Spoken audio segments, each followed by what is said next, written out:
बिस्मिल्लाहिर्रहमानिर्रहीम। जो बदला लेते हैं खुदा से जीतने की कोशिश करते हैं, ये तो फिर बाद में पता चलता है कि वो जीत कर आए थे, असल में हार कर आए हैं।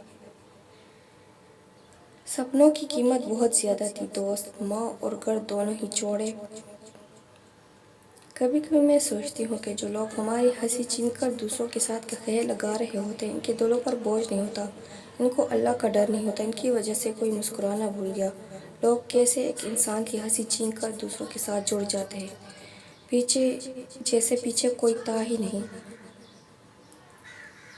अना से परहेज़ कीजिए। जिस तरह लीमू की बूंद हज़ारों लीटर दूध को बर्बाद कर देती है, इस तरह इंसान की अना भी अच्छे से अच्छे रिश्तों को बर्बाद कर देती है।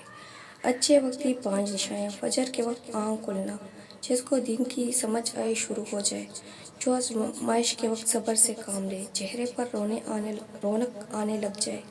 हज़रत अली गरीब ने इरशाद फरमाया, जब किसी के चेहरे पर रौनक आनी शुरू हो जाए तो समझ लो अच्छा वक्त आने वाला है। जिस इंसान के खर्चे में कमी आने लग जाए और रिज़्क में बरकत पैदा हो जाए।